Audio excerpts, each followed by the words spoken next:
Good morning, everybody. Welcome to another edition of Out of the Box. I'm Naveen, co-founder of Beyond 8.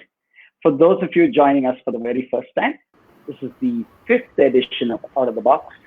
Our earlier expert talks were on education, sustainability, public problem solving, and fitness and health. If you've enjoyed Out of the Box already, I don't have to tell you how useful these sessions are to learning something new every week from experts from different industries. Today we have another special guest with us, Easwaran. He's a dear friend of mine as well. He is also my colleague at Head Start Learning Center. He teaches a number of subjects and concepts to the Beyond 8 learners at HSC and is a wonderful person that I've had the privilege of working with and knowing better. But I'm going to request my colleague and co-imaginator at Beyond 8, Nandini Ramesh, to help us all learn something from Easwaran today. Like all teachers, Easwaran would have had his own set of struggles with online education, I'm sure. So, for those of us experiencing this as if it were a new thing, we'll have plenty to learn from Easwaran, I'm sure. So without further ado, over to my dear friend Nandini. Thank you, Naveen. Good morning, everybody, and welcome to today's Out of the Box session from Beyond 8. So we've been having quite a few talks, very relevant to the current times of lockdown. Today, we are touching upon a very widely discussed topic. In fact, there are many webinars coming out. This is about how we can make online learning work and how can we continue schooling effectively. So much discussed topic, many insights from everywhere. We would like to talk with Mr. Easwaran today about how he goes about tackling different challenges and also get creative about using this forum. Welcome, Easwaran. Let me introduce him first. Easwaran is a chartered accountant and a graduate from IIM Ahmedabad. After 18 years of corporate experience, he went on to start out on his own. He also teaches. He comes to HLC and teaches business studies, accounting, and economics for the high school learners. He's also a visiting faculty at the Kriya University at Andhra Pradesh. We're very happy to have you here, Mr. Easwaran, today. Thank you, Nandini and Naveen. It's nice to be on the Out of the Box webinar. Yeah. So, Easwaran, we are in this situation where we are trying to figure out how do we as facilitators continue to think on our feet as we try and manage learning remotely in our own homes. So what do you think a student or a facilitator has to unlearn in this new situation and learn? Okay, I think let me explore it more from the perspective of a facilitator or a teacher. I think one major aspect which a teacher would need to, I wouldn't use the word unlearn, but maybe adapt to or understand is how to use technology better. I think all of us are extremely good at the subject. I think we need to be able to adapt to the technology of conveying concepts, thoughts, making children understand, and also trying to make learning fun. I think in a physical environment, we are able to do that pretty easily since we are able to interact with them, talk with them. It's slightly more trickier in a virtual environment. So obviously the first one all about technology. I think the second point largely would be in terms of ensuring understanding comprehension on the part of the students, and that is something which as teachers we need to see how best to convey our ideas and how do we check whether students have in fact understood what we have been talking so far. In a physical environment, we did have access to or have the ability to see the students, understand from their body language, their faces, any cues we get on whether they understand or not.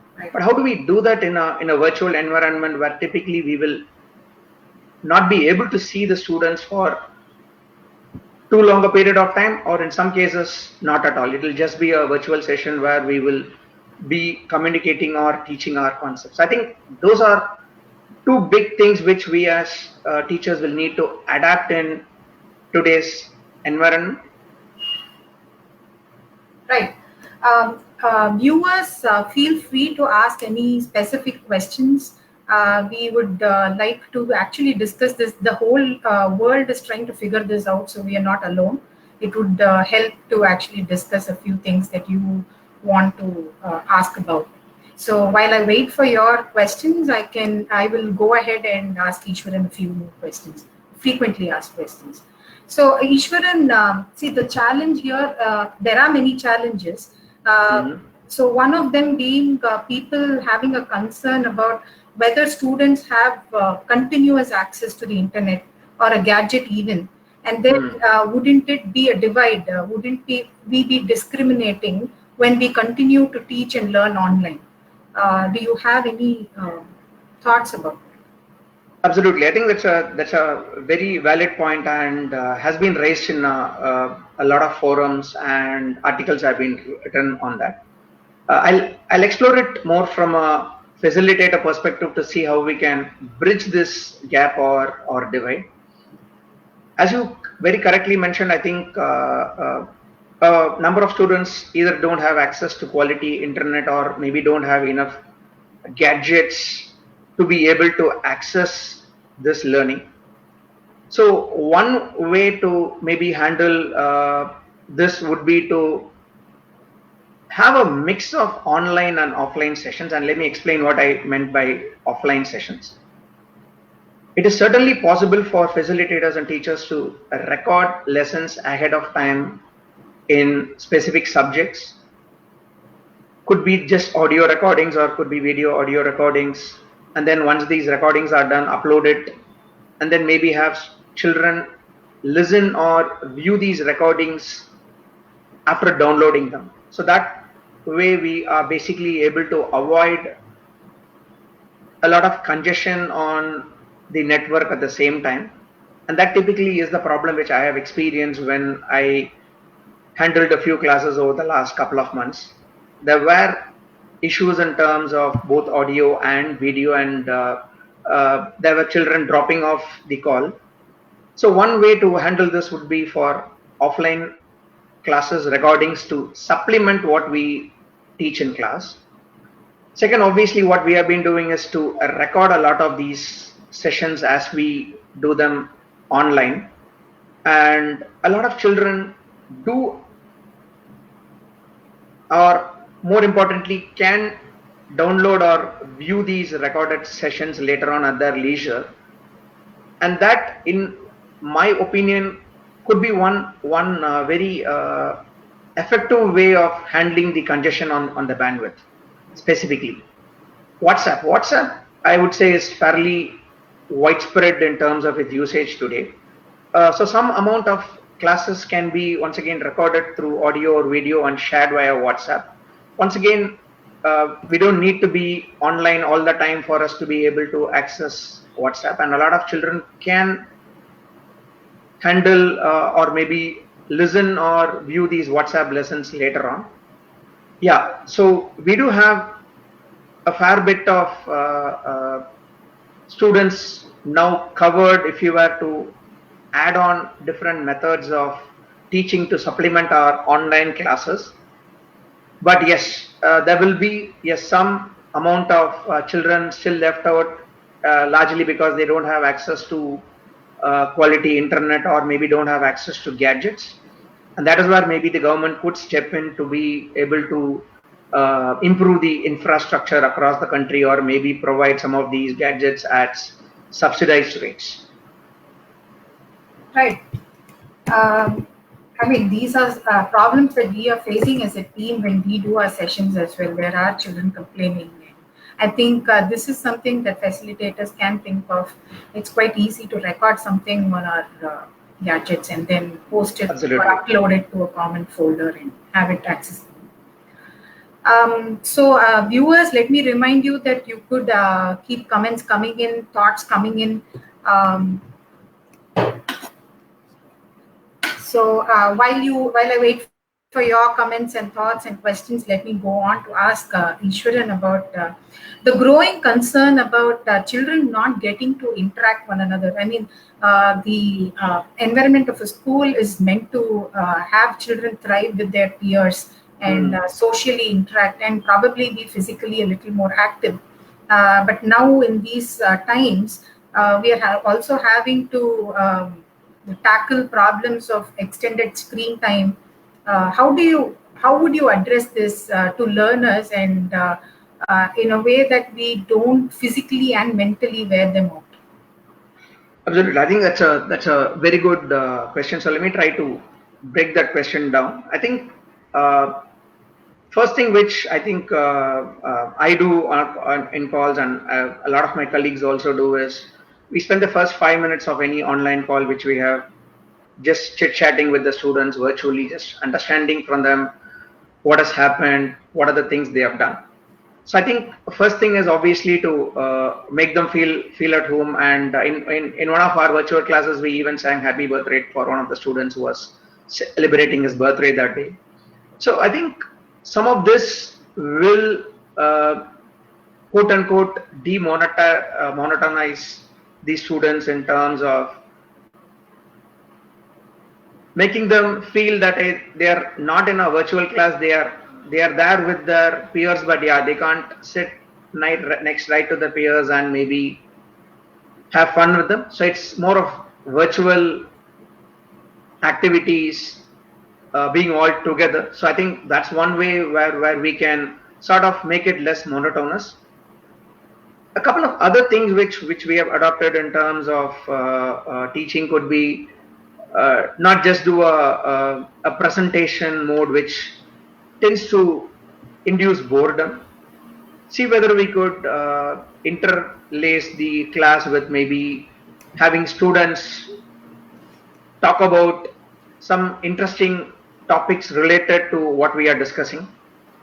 We could even have a situation where we could ask one out of the two of the students to maybe present on a topic themselves. So it makes them involved in the conversation, in what is happening. So not just presentation, maybe having them talk presentations from the students, maybe some YouTube videos could be played, very short clippings on related topics. But I think very critically what I would maybe suggest we do is don't have as many periods in a day as we have in a normal physical environment. Maybe one could be to reduce the number of periods, maybe make it a 30-35 minute kind of a session instead of an hour class or whatever. Could be in terms of maybe having a 10-15 minute break between classes so that students can, if need be, go stretch out either in their apartment complex for maybe that 5 minutes, then come back refreshed for the class after that.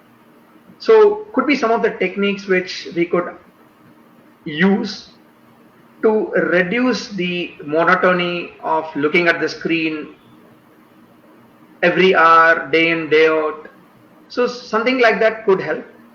And maybe the mix of offline classes of recording could also help to reduce the extent to which I keep lecturing to the students. And I think these are some of the measures which we could adapt to reduce monotony.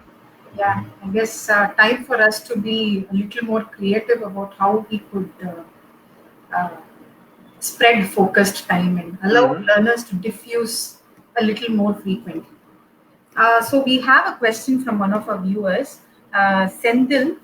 He asks, in the absence of the pandemic or any other situation like that breaking out, what would be the preferred teaching method, in person or online or a combo? I would suggest still a combo method, and I think in that ways, I think some of this, what we have been doing online teaching in terms of recording classes, in terms of recording sessions could be useful in the long term.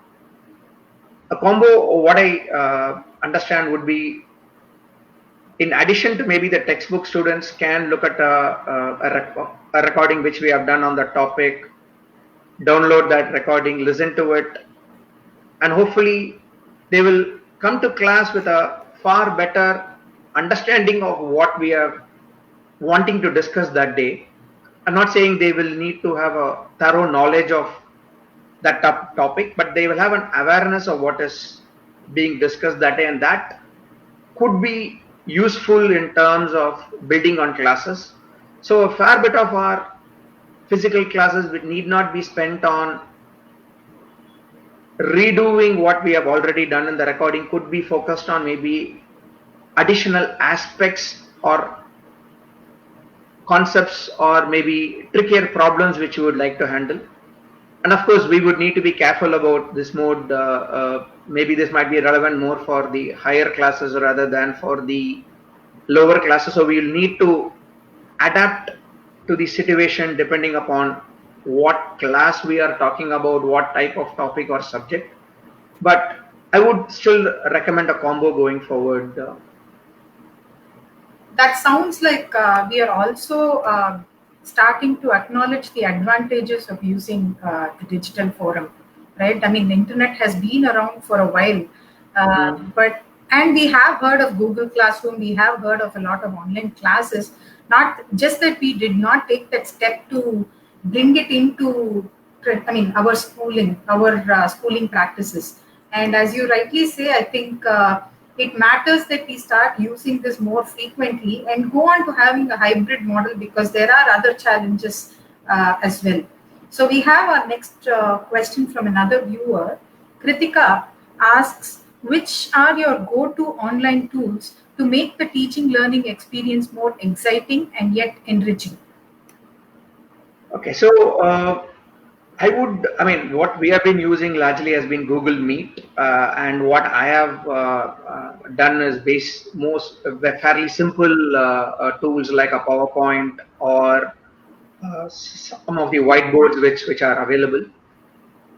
And what I do largely is make the class fairly interactive. So if I need to open up an Excel document file or a Word document or a PowerPoint right during my class to be able to demonstrate a concept in economics or maybe something in a business, I do that.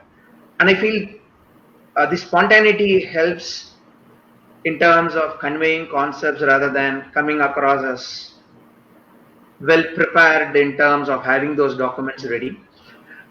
But to answer your question, I would say I think most of the tools are available. I think all of us make use of Microsoft Office tools. Whiteboard tools are available. In a lot of cases, yes, I do make use of YouTube videos or maybe other documents to be able to convey my ideas, convey thoughts, keep it fairly flexible in terms of what you need for that particular class or day. And then hopefully children should be able to grasp it. And I think coming back to one of the questions you raised earlier, Nandini, in terms of what do students need to unlearn in today's world, I think students would need to be more forthcoming in terms of questions. And I have had a very nice experience with my students. A lot of them just stop me or are very clear in terms of saying, sir, we don't understand this. Can you explain it again, maybe with a different example or whatever? And that could be the challenge which some others might face, but I think I've been lucky so far in terms of very proactive students in terms of raising concerns, saying they don't understand concepts. But I think a lot of the tools are available with us today for us to be having a very engaging experience with our children. I think that calls for all facilitators to go look up different tools that many other facilitators around the world are using and keep trying, I guess. I think even the students understand that we are figuring it out. There could be failures, there could be setbacks, and we will learn along. And it is important, like you said, that students also learn to participate actively, because it leads to a much more productive session. It also helps the facilitator know or receive feedback. Absolutely. Thank you for that. We have another question from Tyagarajan. He says he teaches dyslexic children and it is even more tough to do this online. Do you have any ideas or suggestions on how to improve them? Okay, so it does complicate matters a bit in terms of how do I handle differently abled children like dyslexic children. But what I would do is maybe you could slow down the normal learning procedure. So and I think that helps across, not just for differently able children. So I think for dyslexic children, we could slow down our learning, our facilitating, and a lot of what we do in physical classes, we could try to duplicate it in our online sessions as well, in terms of maybe using the whiteboard more extensively rather than having a pre-recorded session. And I would encourage more use of video classes. It helps for us to be able to be physically talking, even though via video to students, helps comfort them a great deal. So those are some of the things which I would look at, but to be honest, nothing really comes to mind at this point of time on how I would be able to help maybe differently able children during these times, except maybe try to replicate the physical model into a virtual model with some modifications on speed of delivery of content. That's a very valid point. For starters, we just need to go slow and not have very ambitious goals. We are in the new situation. So, what would you, on an overall basis, tell facilitators? Like, facilitators are performers, according to me. Every day we are performing. We are trying to understand group dynamics. We are trying to figure out how best to engage learners, not just deliver content. What is the mindset that you think we all need to work towards? Okay, so I think one very important thing which we as facilitators need to think about is, how do I check for understanding regularly from our students and children? We don't have verbal cues, we don't have physical access to be able to see their faces. Now, can I involve them in more conversations during our virtual classes? So, a lot of cases I ask my students to unmute themselves and clearly explain whether they have understood the concept, maybe ask them to summarize what we have been discussing so far. And a lot of times I'm able to gauge whether they have understood based on what they speak. So I think one thing which we would need to switch to is maybe from a facial connect to maybe understanding voice modulations to see whether they have understood or not. I haven't had that issue so much, but I'm sure there are a lot of teachers who do have students who are not extremely communicative, who really do not talk as much. And it's a challenge for a lot of us to be able to persuade them to talk more. And I think in that way, I think it's going to be a lot more valuable for all of us, because now we have a challenge of maybe having a shy person in our class, but whom we are now trying to persuade to speak. Yeah. So I think that is one thing which we as teachers will need to be able to adapt to. We also need to be able to modify our approach to teaching. I think online classes are here to stay. So we will need to be able to see how best to convey our thoughts, ideas to our children and make them understand. Right, absolutely. Teachers already kind of become intuitive or are already intuitive. I think this is being able to be intuitive at a different level. Like you mentioned, voice modulation. It's no more just facial expressions, it's voice Exactly. modulation. So there is another question from Abhishri. She asks, what is the role of questioning in making online learning exciting? So I think what she means is questioning going to make it more exciting? Is it all on the teacher, or is it a lot of? I mean, I think questioning from both the teachers and the students end. So I think questions are going to become more and more important. Uh, so I think we need to be able to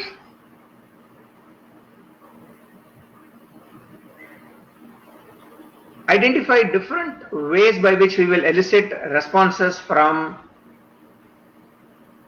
the students. I think some of the methods which we have done is multiple choice questions being asked as part of the class, and that hopefully will test concepts from the children. But I think we as teachers need to pause as part of our classes to be able to ask questions, to be able to elicit questions from the students. So we need to pause for maybe every 5-10 minutes, and I do that all the time during our interaction. I need to check for understanding, maybe ask students to type out answers to questions on the chat window, or maybe ask them to unmute, and ensure that students are making sense of what we are saying. And yes, that will slow down the teaching process. But yes, and I think it is going to be worth it, because I think we now have a situation where students grasp it better, even though we are a lot more slower. The conceptual foundation actually strengthens. Makes a lot of sense. Thank you, Easwaran. I guess we're nearing the end of our live show. Viewers, if you have any more questions, you could continue to post them, and we will respond as comments in Facebook. So thank you so much. Very useful insights, I must say. I think some of the takeaways that I can relate to is that yes, teachers need to again go on a creative high, thinking about the various tools that we could use. It may even be as simple as just having a whiteboard on the wall if we have it already, and making a live session, because I did see one of my colleagues have it. Yeah, teachers going creative, students needing to step up and participate more, empathize with the fact that we are trying to figure out whether they're learning, and then have them also participate actively. I think to address issues of bandwidth and optimizing on the usage of bandwidth while we are in a live session, pre-record sessions go into flipped classroom model of teaching, which will be quite effective. So thank you for a lot of insights. I'm sure many of our viewers had their own takeaways as well. Naveen, over to you. Thank you so much, Easwaran. Thank you, Nandini. Thank you, Nandini. Thank you, Easwaran, for sharing so much, valuable insights that you've gathered over the years, both using it even before this pandemic. I'm sure you were using it to great effect. And I think you touched on a couple of very important points, right? You talked about how do we ensure that children understand what is taught is the real struggle. I don't think technology itself is the struggle. It's been around for, the first entire university was online was back in 1996, I think, if I recollect correctly.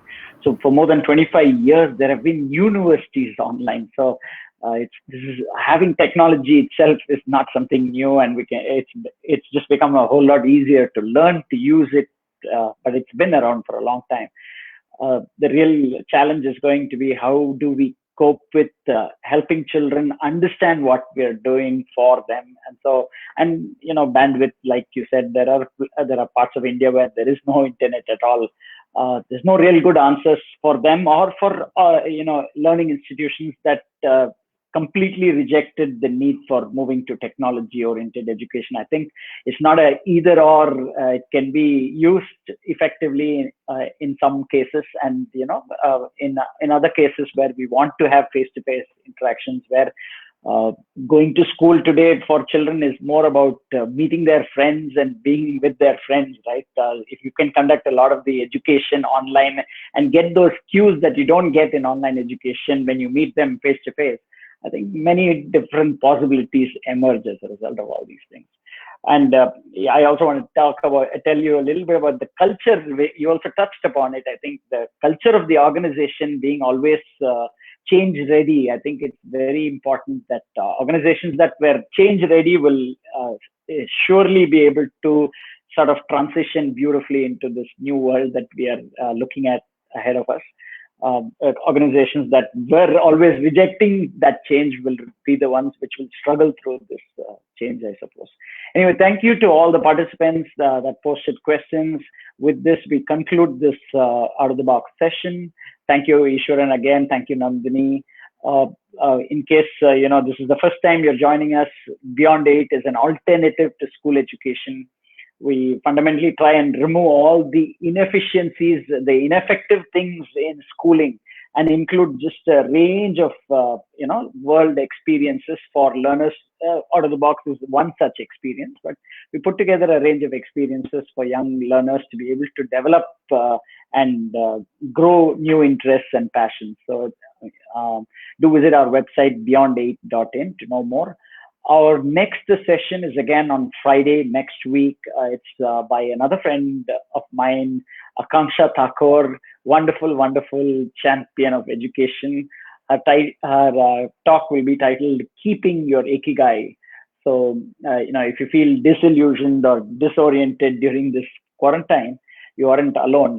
It is never too late to realign to your own Ikigai, even in times like these. So just bookmark. Mark your calendars and join us again for Out of the Box next Friday at 11 a.m. We have one special event coming up tomorrow. We are having a short conversation with Ram and Smita, founders of Rang Day. It's a peer-to-peer lending platform with the NBFC license they have now, and it's something very interesting. I think young learners can learn about, hear Ram and Smita talk about all their work over the last nearly 15 years building Rang Day. And given what we face today and how farmers are hit very badly, I think it's important that we all understand the problems better and see how we can play our different roles in enabling farmers. So join us again tomorrow at 10 o'clock on the same page on Beyond 8's Facebook page. Thank you again for participating through your questions. Thank you, Easwaran. Thank you, Nandini. I hope you all have a wonderful weekend, and I'll see you tomorrow. Bye-bye.